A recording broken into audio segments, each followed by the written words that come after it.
వీక్షకులకు స్వాగతం. నమస్కారం. కల్తీ మద్యం తయారు చేసి వందల కోట్లు పోగు చేసుకున్న జోగి రమేష్ ఆధారాలు లేకుండా సీసీటీవీ ఫుటేజ్లో ఉన్న రికార్డులు మొత్తం తొలగించుకుని, అలాగే జోగి రమేష్ తమ్ముడు జోగిరాము ఇంట్లో ఉన్న సీసీటీవీ ఫుటేజ్లో కూడా మొత్తం చెరిపివేసి ఆధారాలు లేకుండా చేసుకున్నారు. బయటకు వచ్చి సుత్తపోసు కౌరులు చెప్తాడు, సాక్ష్యాలు లేకుండా చేసుకున్నాడు. అంటే తను కల్తీ వ్యాపారం చేసినట్టు ఒప్పుకోవడం స్పష్టంగా తెలుస్తూ ఉంది. వందల మంది ప్రాణాలు తీసి ఉసురు పోసుకుని, ఆ కుటుంబాల ఉసురు పోసుకుని సంపాదించుకుని ఏం చేసుకుంటారో ఈ దుర్మార్గులు ప్రజలకు చెప్పాలి. పోలీసులు వచ్చి అరెస్ట్ చేస్తే కులం కార్డు తెస్తారు. జనాలు ప్రాణాలు తీయడానికి ప్రయత్నం చేసిన వీళ్ళకి కులం ఏంటి, మతం ఏంటి, ప్రాంతం ఏంటి? దొంగలకి, దుర్మార్గులకి, హంతకులకి కులాలు ఉండవన్న సంగతి సమాజానికి బాగా తెలుసు. సమాజం వెలివేసిన వీళ్ళు ఇంకా సిగ్గు లేకుండా గజ దొంగ పార్టీలో ఉండి ప్రజల్ని ఇంకా నమ్మించి మోసం చేసే ప్రయత్నంలోనే ఉన్నారు వీళ్ళు. సాక్ష్యాధారాలు రూపుమాపిన వేళని మళ్ళీ అరెస్ట్ చేసే అవకాశం ఉందని ప్రచారం జరుగుతూ ఉంది. పూర్తి వివరాలు తెలుసుకునే ప్రయత్నం చేద్దాం. విశ్లేషించడానికి మనతో పాటు ఉన్నారు సోషల్ యాక్టివిస్ట్ శ్రీలీల గారు. వారిని అడిగి మరిన్ని విశేషాలు తెలుసుకుందాం. నమస్తే శ్రీలీల. నమస్తే అండి. జోగి బ్రదర్స్ తమ ఇళ్లలోని సీసీ ఫుటేజ్లోని సాక్ష్యాధారాలు మొత్తం రూపుమాపి బయటికి వచ్చి మేము సొంతపోసలం మంచివాళ్ళం అంటూ కులం కార్డు కూడా ప్రయోగిస్తున్నారు. ఇలాంటి వాళ్ళని ఎలా చూడాలి? సమాజం ఎట్లా వీళ్ళని రిసీవ్ చేసుకుంటుంది? సమాజం ఎట్లా స్పందిస్తుంది? అన్నదమ్ములు ఇద్దరు ఒకరిని మించిన ఒకళ్ళు దొంగలు అనమాట. ఇతనేమో దాంట్లో ఉన్న డేటా తీసేస్తే తమ్ముడు ఏమో అసలు హార్డ్ డిస్కే లేకుండా చేశాడు. అంటే ఇప్పుడు కనీసం దాంట్లో డిలీట్ చేసిన దాన్ని రికవరీ చేయాలన్నా కూడా అది వచ్చే పరిస్థితి లేదంట. అంటే మీరు దొంగలు కాబట్టే ఆ దొంగతనం బయటపడకుండా ఉన్న రికార్డుని లేకుండా చేశారు. మరి దీన్ని బట్టి అర్థమవుతుంది కదా మీరే దొంగలని. మరి ఇతను నా ఇంటి మీద తనే దాడి చేసుకున్నాడు అందరికీ తెలుసు, తనే ఆ పెట్రోల్ బాంబు వేసుకున్నాడని చెప్పి తెలుసు. అన్నీ జరిగిన తర్వాత మరి ఇంట్లో ఎవరికైనా ప్రాణహాని జరిగిందా? మరి ఇంట్లో వాళ్ళందరూ ఎక్కడికి వెళ్ళారు? పక్కాగా ప్రీ ప్లాన్డ్గా జరిగింది అనేది వాస్తవం. మరి ప్రజలందరూ కూడా నీ చేత క్షమాపణ చెప్పించడానికి మాత్రమే వచ్చారు, కానీ నీ ఇంటి మీద దాడి చేయటానికి కాదు అని తెలిసిన తర్వాత కూడా కావాలని రెచ్చగొట్టే ధోరణిలో, నిందలు వేసే ధోరణిలో ఇంకేముంది, అమ్మో నా ఇల్లు తగలబెట్టేశారని చెప్పేసి నువ్వు చేసిన ప్రాపకాండ ఏదైతే ఉందో మరి అదే ప్రాపకాండ నకిలీ మద్యం కేసులో కూడా చేశాడు. మనం చూస్తే ఆయన ఇంటికి స్టార్ హ్యాంగ్ చేస్తుంది, చూసాం కదండి. స్టార్ ఎవరు కట్టుకుంటారు? రైతులు కడతారు సహజంగా. మరి ఈయన ఆ మతాన్ని అనుసరిస్తూ ఆచరిస్తూ దుర్గమ్మ గుడిలో నకిలీ మద్యం కేసు సంబంధించి అరచేతిలో దీపం పెట్టుకొని ఇదిగో నేను ప్రమాణం చేస్తాను, దమ్ముందా చంద్రబాబు నాయుడు, పవన్ కళ్యాణ్, లోకేష్ అని చెప్పి పిచ్చి కుక్కలాగా అరిచాడు. నువ్వు ఏ విధంగా అర్హుడు అవుతావు అసలు గుడికి రావటానికి? నీకు హక్కుందా? వాళ్ళ ఇంట్లో అన్ని కార్యక్రమాలు కూడా బైబిల్ ప్రకారమే జరుగుతున్నాయి అనేది అక్కడ ఉన్న ఆ చుట్టుపక్కల ఏరియాలో ఎవరు అడిగినా చెప్తారు ఆ నైబర్స్ని. మొన్న ఆ స్టార్ చూసిన తర్వాత నిర్ధారణ ఓకే, ఇతను ఎవరైనా బైబిల్ ప్రకారం వాళ్ళ ప్రార్థన వాళ్ళు చేసుకోవచ్చు, స్టార్లు కట్టుకోవచ్చు, పండగలు చేసుకోవచ్చు, కేకులు కట్ చేసుకోవచ్చు. కానీ హిందువుల్ని మోసం చేయడం ఎందుకు? వాళ్ళని నమ్మించడం ఎందుకు? ఎందుకు ఆ ప్రయత్నాలు వీళ్ళకి? అదేనండి ఇప్పుడు అందరం అనేది కూడా, నువ్వు ఉంటే నిజమైన క్రిస్టియన్గా ఉండు, నిజంగానే బైబిల్ నమ్ముకో, బైబిల్ని అనుసరించు, ఆచరించు, కాదని అంటల్లా. ఉంటే నిజమైన హిందువుగా ఉండు, గుడికి రా, దేవుడి గురించి మాట్లాడు, దేవుని గురించి ఏదైనా అన్యాయం జరిగితే సపోర్ట్ చేయి. మరి అది వదిలేసి లోపల ఒక వేషం, బయటకు ఒక వేషం.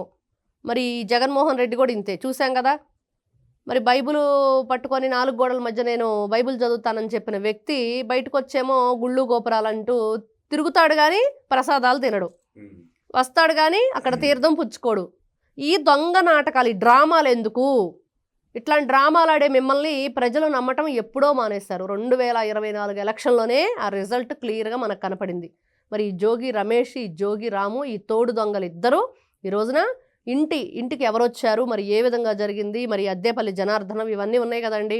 మరి ఆ సీసీటీవీ రికార్డ్స్ లేకుండా చేశారు.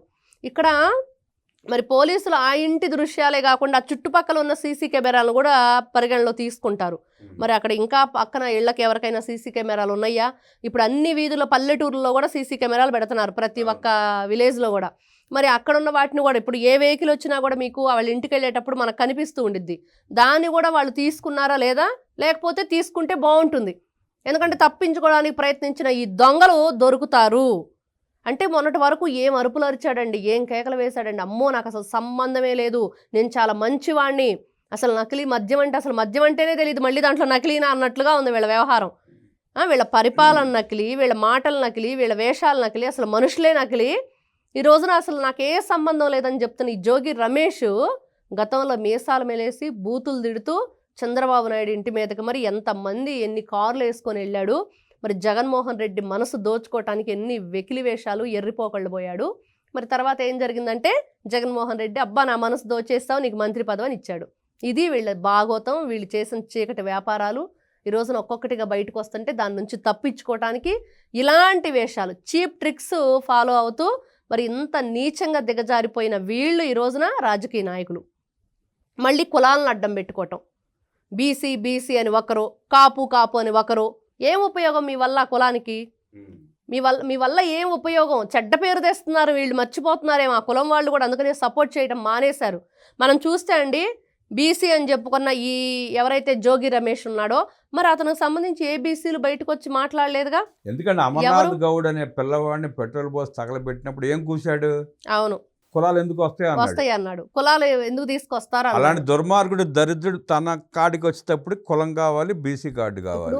అన్యాయం జరిగినప్పుడు, అక్రమంగా వాళ్ళు వేధింపబడినప్పుడు, వాళ్ళకి ఏదన్నా ఇబ్బంది గురైనప్పుడు తీసుకొస్తున్నాం. కానీ ఇలాగా అవినీతి పనులు చేసి అక్రమంగా దోచుకొని ఎదుటి వాళ్ళ ఇళ్ల మీదకి ఈ విధంగా మరి లూటీకి వెళ్ళి వీళ్ళు ఈ విధంగా చేస్తూ ఉంటే ఎవరైనా సరే మరి కులం కార్డు ఉపయోగించుకుంటారా?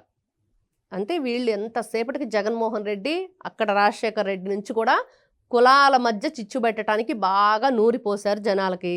ఈ బ్యాచ్ ఏదైతే ఉందో ఈ జగన్మోహన్ రెడ్డి బ్యాచ్ మరి తండ్రి కంటే ఆ రాహులు ఎక్కువే కానీ తక్కువ తినలేదు అన్నట్లుగా జగన్మోహన్ రెడ్డి మళ్ళీ నేనేం తక్కువ కాదు, నేను కూడా కులాలను అడ్డం పెట్టుకొని ఏ విధంగా రాజకీయం చేస్తానని చెప్పి వచ్చాడు. ఈ రోజున పవన్ కళ్యాణ్ గారు కూడా ఏం మాట్లాడారో మనం వింటున్నాం. కులాలను అడ్డం పెట్టుకొని మీరు రాజకీయాలు చేయొద్దు. అసలు రాజకీయ నాయకుడు రాజకీయాల్లో మీరు ఈరోజు గెలిచావంటే కులం చూసి ఓటేశారా? ఏ కులం ఆ కులం వాళ్ళ చేత నువ్వు ఓటేయించుకున్నావా? వేరే కులం వాళ్ళు నీకు ఓటేయలేదా? అంటే కులాలను రెచ్చగొట్టే ప్రయత్నం. వీళ్ళ బ్రతుకులు ఎట్ట తయారైపోయినాయి అంటే వీళ్ళ మొహానికి కుక్కలు కూడా చూసే పరిస్థితి లేదు. అందుకే రోడ్డు మీదకి వచ్చి కులాల కుంపట్లు పెట్టే ప్రయత్నం చేస్తున్నారు, కులాలను రెచ్చగొట్టే ప్రయత్నం చేస్తున్నారు. ఏ కులం కూడా ఈ సన్నాసుల మాట వినే పరిస్థితి వాళ్ళు లేదు. జగనుడు ఎంత దుర్మార్గుడో, ఎంత వెధవ పాలన చేశాడో, ఎంత నిష్ఠదరిద్రుడో ప్రపంచం తెలిసిపోయింది. ఇంత తెలిసినా కూడా వీళ్ళ మాటలు ఎవరు నమ్ముతాడు? ఇంకా నమ్మరు. కాబట్టి ఈ రోజున 11 రేపు ఆ 11 కూడా రావని ఆ ప్రజలే చెప్తున్నారు. ఇక్కడ ఒకటేనండి, జోగి రమేష్ విషయానికి వస్తే వీళ్ళ అన్నదమ్ములు ఇద్దరు కూడా పక్కా ప్రీ ప్లాన్డ్గా వాటిని డిలీట్ చేశారనేది వాస్తవం. మరి అవి కూడా వీళ్ళు కావాలని వాళ్ళు తప్పించుకునే ప్రయత్నంలో చేశారు. కాబట్టి రేపు ఏదైతే 2 వీక్స్లో ఫైనల్ ఛార్జ్ షీట్ వస్తుందో దాంట్లో పూర్తి విషయాలు పొందుపరిచి ఖచ్చితంగా వీళ్ళని అరెస్ట్ చేసి బెయిల్ రాకుండా చెయ్యాలి. నాన్ బెయిల్బులే, ఇంకా వీళ్ళ బెయిల్ రాకుండా చేసి వీళ్ళకి తగిన శిక్ష వేస్తేనే కానీ ఇంకొకరు ఇలాంటి విషయాలు చేయకుండా. కల్తీ మద్యం చేసినందుకు ఆ కేసులు సపరేట్గా ఉన్నాయి. ఈ ఆధారాలు లేకుండా ఆధారం రూపుమాపినందుకు కఠినమైన శిక్ష ఉండాలి. మరి అంతే కదండి. ఈ రోజున తప్పు చేయలేదని చెప్తూ ప్రజలకు నువ్వు చేసిన తప్పును కప్పిపుచ్చుకోవటానికి ఉన్న ఆధారాలను చెరిపేశావు. ఆ రోజున కూడా చూసాం. ఎవరు వంశీ ఏం చేశాడండి, వల్లభనేని వంశీ వాళ్ళ ఇంట్లో CCTV ఫుటేజెస్ పెట్టి ఇదిగో నువ్వు సమ్ పర్సన్ తీసుకొచ్చావు, ఇతను నీతోనే వచ్చాడు కదంటే అవునా అతనేనా అతను, అరే ఆ విషయం నాకు తెలియదే అన్నట్లుగా. అంటే తెలియదు, గుర్తులేదు, మర్చిపోయి అనే విషయాలను జోగి రమేష్ ఇంకో అడుగు ముందుకేసి అసలు ఆ ఆన్సర్ కూడా చెప్పే పని లేకుండా ఆ CCTV ఫుటేజెస్ తీసేశాడు. వీళ్ళు ఎన్ని తెలివితేటలు ఉపయోగించినా, ఏ ఫుటేజ్ తీసేసినా ఈ దొంగలు ఎక్కడోసారి దొరుకుతారు. ఎందుకంటే మనం జులై సినిమాలో బ్రహ్మానందంకి రాజేంద్ర ప్రసాద్ డైలాగ్ ఉండేది కదండి, వీడు దొంగతనం చేసింది వెంటనే దొరికిపోవటం వీడి ప్రత్యేకత అన్నట్లుగా వీళ్ళు కూడా ఎన్ని దోపిడీలు చేసినా ఎన్ని చేసినా దొరికిపోవటం వీళ్ళ ప్రత్యేకత. వితిన్ జగన్మోహన్ రెడ్డి గారితో సహా గుర్తుపెట్టుకోవాలి. ఖచ్చితంగా ఈ రోజున ఈ జోగి బ్రదర్స్ ఎవరైతే ఉన్నారో వీళ్ళు తప్పులు చేయటం, అరెస్ట్ అవ్వటం, మళ్ళీ బెయిల్ మీద బయటకు రావటం, వచ్చినాక చేసిన పనులు మళ్ళీ ఇవన్నీ కూడా ఈ ఆధారాలను రూపుమాపటం, రెచ్చగొట్టే విధంగా ప్రవోక్ చేస్తూ ఈ కులాల పేరుతోటి ముందు ఆ కులాలను అడ్డం పెట్టుకుని కులం కార్డుని ఏ విధంగా మరి రెచ్చగొడుతున్నారు ప్రజల్ని. అంటే నువ్వు ఒక ఖైదీగా ఉన్నావు, నువ్వు ఇప్పుడు తప్పు చేసావు, నువ్వు నిందితుడివి, మర్చిపోతున్నట్లున్నాడు, ఆ విషయం మర్చిపోతున్నట్లున్నాడు. ఒక నిందితుడిగా నీకేం హక్కు ఉంది అసలు మాట్లాడటానికి ఏ విషయం కూడా? ఇట్లాంటి వ్యక్తులకు మరి ఎందుకు ఈ రాజకీయాల్లో ఈ విధంగా మీడియా ముందుకు వచ్చే మాట్లాడే అవకాశాలు ఇస్తున్నారు? అవి కూడా లేకుండా చేయాలి.